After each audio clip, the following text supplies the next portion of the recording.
अगर मैं आपसे कहूँ कि सिर्फ 17 घंटे के अंदर सूरज से निकला एक तूफान पूरी दुनिया की बिजली, इंटरनेट, जीपीएस और सैटेलाइट कम्युनिकेशन सिस्टम को ठप कर सकता है, तो शायद ये किसी साइफा मूवी की कहानी लगती है। लेकिन हैरानी की बात यह है कि ऐसा एक बार सच में हो चुका है। नमस्कार दोस्तों, मैं हूं पंकज और आज हम बात करेंगे कैरिंगटन इवेंट के बारे में।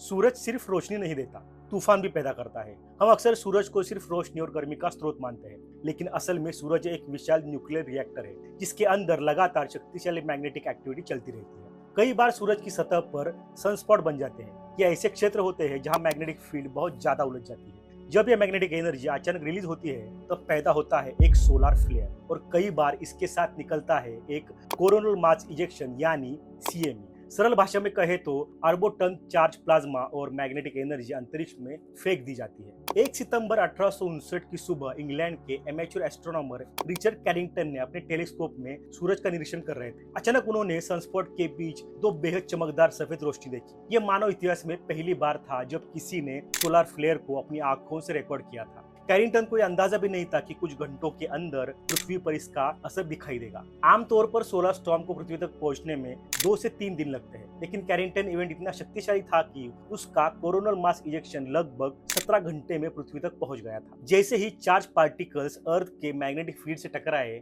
एक भयानक जियोमैग्नेटिक स्टॉर्म शुरू हो गया। उस समय लोगों ने एक अजीब दृश्य देखा। नॉर्दर्न लाइट्स यानी अरोरा बोरोलाइट सिर्फ पोलर रीजन में दिखाई देता है, लेकिन कैरिंगटन इवेंट के दौरान रंग बिरंगी रोशनी क्यूबा, कोलंबिया, पनामा और ट्रॉपिकल रीजन्स तक दिखाई देने लगी। कुछ जगह पर रात इतनी चमकीली हो गई थी कि लोग बिना लैंप के भी अखबार पढ़ पा रहे थे, और कई लोग ये सोचने लगे थे कि ये दुनिया का अंत है। 1859 में दुनिया का सबसे आधुनिक कम्युनिकेशन सिस्टम था टेलीग्राफ, लेकिन अचानक टेलीग्राफ ऑपरेटर ने देखा कि मशीन से स्पार्क निकल रहे हैं। कुछ लोगों को इलेक्ट्रिक शॉक लगा, कई जगह टेलीग्राफ पेपर में आग लग गई। सबसे हैरान करने वाली बात यह थी कि कुछ ऑपरेटर्स ने बैटरी डिस्कनेक्ट कर दी थी, लेकिन फिर भी मैसेज ट्रांसमिट हो रहे थे, क्योंकि सोलर स्टॉर्म द्वारा पैदा हुए इलेक्ट्रिक करंट्स खुद वायरस में बह रहे थे। अब रिचर्ड कैरिंगटन ने सबसे पहले इस सोलर फ्लेयर को ऑब्जर्व किया और रिकॉर्ड किया था, इसलिए बाद में वैज्ञानिकों ने इस ऐतिहासिक जियोमैग्नेटिक स्टॉर्म को कैरिंगटन इवेंट का नाम दिया। इस घटना के बाद स्पेस वेदर साइंस की शुरुआत हुई थी, और वैज्ञानिकों ने यह समझ लिया था कि सूरज की गतिविधियां सीधे पृथ्वी की टेक्नोलॉजी को प्रभावित कर सकती है। 1859 में दुनिया टेक्नोलॉजी पर निर्भर नहीं थी, लेकिन आज internet, GPS, mobile network, satellites, electric grid, banking system, air traffic, cloud server,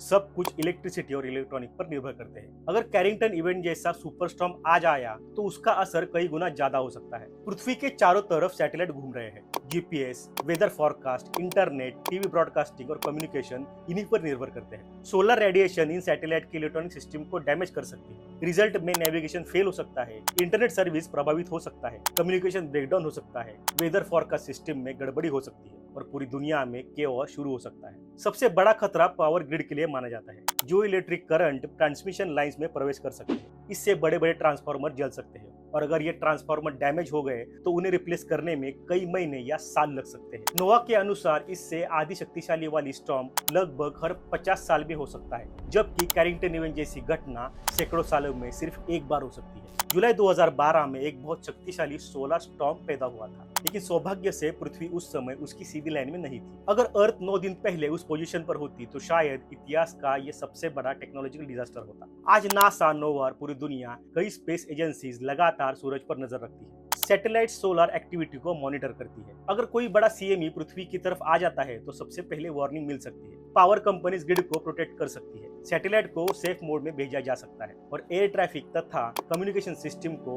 कुछ हद तक बचाया जा सकता है। तो कंक्लूजन यही है कि अगर हम सोचते हैं कि सबसे बड़ा खतरा एस्टेरॉयड, अर्थक्वेक या वोल्केनो है, लेकिन असलियत में हमारी सिविलाइजेशन एक ऐसे तारे पर निर्भर करती है जो हमें जीवन देता है और कभी कभी विनाश की ताकत भी रखता है। अगर आपको वीडियो पसंद आया तो इस वीडियो को शेयर जरूर कीजिए, क्योंकि साइंस सिर्फ किताबों में नहीं बल्कि हमारे आसमान में भी छुपा हो सकता है। और सबसे इंपॉर्टेंट बात, हमारे चैनल को सब्सक्राइब करना ना भूलिए। मिलते हैं अगले वीडियो में, तब तक के लिए गुड बाय।